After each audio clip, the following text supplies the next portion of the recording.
আসসালামু আলাইকুম। Welcome back to my YouTube channel. Hi viewers, আশা করি সকলে সুস্থ আছেন এবং ভালো আছেন। আজকের একটা ভিডিও থাকবে, সে ভিডিওটি থাকবে কিরগিজস্তান সম্পর্কে। আসলে বিভিন্ন রাষ্ট্র সম্পর্কে আমি ভিডিও দিই মাঝে সাঝে, সেই প্রেক্ষাপটে আজকের ভিডিও থাকছে কিরগিজস্তান। কিরগিজস্তানে কি আমাদের যাওয়া উচিত হবে কি না, এবং যে গেলে কী কী সুবিধা আমরা পাবো, এবং বাংলাদেশে কী পরিমাণ লোক যাচ্ছে, সেখানের ফ্যাসিলিটিসটা কী ইত্যাদি সম্পর্কে আজকে ডিটেলস থাকবে। সুতরাং ভিডিওটি মনোযোগ দিয়ে দেখতে থাকুন, সাবস্ক্রাইব করুন, লাইক ও শেয়ার দিন। যাই হোক, ভিডিওর শুরুতে যে বিষয়টা নিয়ে বলতে চাচ্ছিলাম সেটা হচ্ছে কিরগিজস্তান।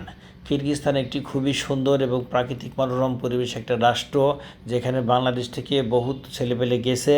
কিন্তু বেশ কিছুদিন আগে একটা অনাকাঙ্ক্ষিত ঘটনা ঘটেছিল, একটা যুদ্ধ বিগ্রহের মতন বেঁধেছে। বাংলাদেশের কিছু মেডিকেল স্টুডেন্ট ওখানে আছে, তাদের সাথে একটু দ্বন্দ্ব সংঘর্ষ হয়েছিল, এবং পাশের রাষ্ট্র আফগানিস্তানের সাথে কিছু সংঘর্ষ হয়েছিল কয়েকদিন আগে।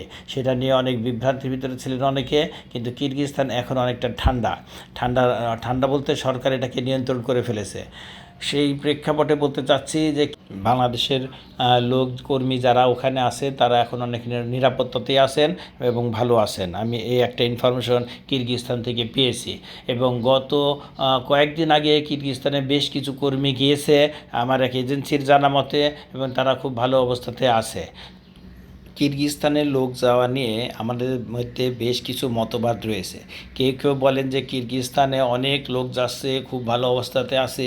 আবার কেউ কেউ বলেন যে কিরগিজস্তান একটা জঘন্য জায়গা, সেখানে কাজ নেই, যারা যায় তারা ফেরত আসতেছে। প্রচণ্ড ঠান্ডা, বরফ বরফ অবস্থার ভিতরে থাকে মানুষজন, ঠিক মতন কাজ পায় না, ওখানে জাস্ট ধাক্কা দিয়ে ফেলাই দেয়, আর অনেক কর্মীরা বিপদগ্রস্তর মধ্যে পড়ে আছে। আসল তথ্যটি আমি যেটা দিচ্ছি সেটা জানার চেষ্টা করুন, এবং আমি একটা সঠিক ইনফরমেশন পেয়েছি, সেই ইনফরমেশন নিয়ে আপনাদের বলছি। আসল কথা হলো যে কিরগিজস্তানে বেশ কিছু কর্মী গেছে এবং বাংলাদেশ থেকে হরহামেশায় যাচ্ছে, এবং যারা ভালো এজেন্সির মাধ্যমে যাচ্ছে এবং সঠিক ওয়ার্ক পারমিট নিয়ে যাচ্ছে তারা কিন্তু কাজ পাচ্ছে। আমার কিছু জানা মতে বেশ কিছু এজেন্সি কাজে পাঠাইছে, তারা খুব ভালো অবস্থাতে আছে, এবং নিজে আমি সেসব লোকদের ফোন দিয়েছি কিরগিজস্তানে যারা অবস্থানরত। এবং গত পরশু দিন আমি 3টা ফ্লাই দিয়েছি, তাদের কাজ দিয়েছিলাম কার ওয়াশ ফ্যাক্টরিতে, অর্থাৎ গ্যারেজে ওয়াশ কাজ করার, সেখানে $500 স্যালারি হিসাবে। এবং তারা পৌঁছানোর পরে তারা আমাকে ইনফরমেশন করেছে যে ভাই আমি খুব ভালো অবস্থাতে আছি।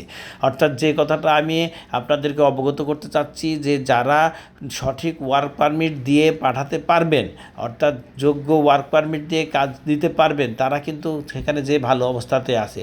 কিরগিজস্তান কিন্তু খুবই উন্নতশীল একটা রাষ্ট্র সেরকম না, মোটামুটি একটা রাষ্ট্র, কিন্তু সেখানে কর্মসংস্থান খুব যে বেশি তা না, আবার খুব কম তা না। কিন্তু যোগ্য এজেন্সি, যারা ভালো এজেন্সি, তারা সঠিকভাবে যদি পাঠাতে পারে সঠিক কাজের মাধ্যমে, তাহলে অবশ্যই তারা ভালো কাজ পাবে এবং ভালো বেতন পাচ্ছে।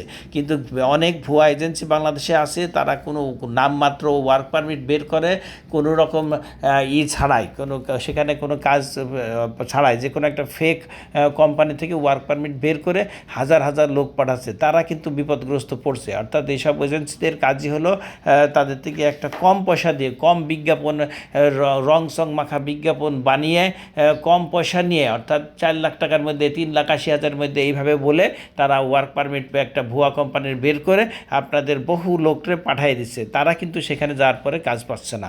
অর্থাৎ মোদ্দা কথা, শেষ কথা এবং ভালো সঠিক কথা দাঁড়ালো এই, যে যেসব এজেন্সি কাজ করতেছে তারা কিন্তু ওই 3 লাখ, 3.5 লাখ, 4 লাখ টাকার মধ্যে পাঠাতে পারতেছে না, মিনিমাম 5 লাখ টাকার উপরে পড়ে। যেসব সঠিক ওয়ার্ক পারমিট দিয়ে কাজে যদি পাঠাতে হয় কিরগিজস্তানে, সেগুলো ভালো কাজ পাচ্ছে এবং তারা কাজ করতেছে। আর যেগুলো ভুয়া এজেন্সি কম টাকা লোভনীয় অফার দিয়ে, লোভনীয় বিজ্ঞাপন দেখিয়ে আপনাদের কাছ থেকে পাঠাবে, সেইগুলো হচ্ছে ভুয়াভাবে যাচ্ছে, তারা কাজ পাচ্ছে না। অর্থাৎ আপনাদেরকে সতর্ক করে দিচ্ছি যে কিরগিজস্তানে লোক যাচ্ছে, সেখানে ম্যান পাওয়ার হচ্ছে বাংলাদেশে, ম্যান পাওয়ার হয়ে সঠিকভাবে লোক যাচ্ছে, কিন্তু সঠিক এজেন্সির মাধ্যমে আপনাদেরকে খুঁজে বের করে যেতে হবে। অর্থাৎ ভাইরা যারা কিরগিজস্তানে যাবেন, বুঝে শুনে সঠিক যোগ্য এজেন্সির কাছে, সঠিক ব্যক্তির কাছে পাসপোর্ট জমা দিয়ে খোঁজখবর নিয়ে আপনি কিরগিজস্তানে যেতে পারবেন। কিন্তু বাংলাদেশে ম্যাক্সিমাম এজেন্সি ভুয়া দাঁড়াইছে, অনেক কম টাকা লোভনীয় অফার দিয়ে আপনারা যাওয়ার চেষ্টা করবেন না। একটু বেশি টাকা লাগবে, কিন্তু সঠিক ওয়ার্ক পারমিট পেয়ে তারপরে কিরগিজস্তানে যান। অর্থাৎ কিরগিজস্তানের সম্পর্কে শেষ উক্তিটা বলতে চাচ্ছি এটাই, যে সেখানে যারা ভালো কাজ নিয়ে যাচ্ছে তারা ভালো অবস্থাতে আছে, যারা ভালো কাজ পাচ্ছে না বা ভুয়া কোম্পানিতে আছে তারা যথেষ্ট খারাপ অবস্থাতে আছে।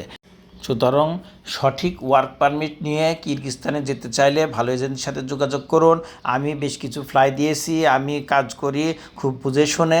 যদি মনে হয় আমার কাছে ভালো লাগবে, ভালো লাগতে পারে, ভালো করতে পারি, যদি আপনার কাছে মনে হয় আমার সাথে যোগাযোগ করতে পারেন। অন্যথায় অন্য যে কোনো এজেন্সির সাথে যোগাযোগ করতে পারেন, আমার কাছেই আসতে হবে এমন কোনো কথা নাই। তবে আমি বুকে হাত দিয়ে বলতে পারি যে 2টা বা 3টা ফ্লাই দিই বা 5টা ফ্লাই দিই, খুব সঠিকভাবে সঠিক কাজ করার চেষ্টা করি। আমি শয়ে কাজ করি না, অল্প কিছু বিস্তর কাজ করি, সেগুলো খুব মনোযোগ দিয়ে সঠিকভাবে কাজ করার চেষ্টা করি। এই ছিল আজকে কিরগিজস্তানের রিপোর্ট এবং ধন্যবাদ সবাইকে, ভালো থাকবেন।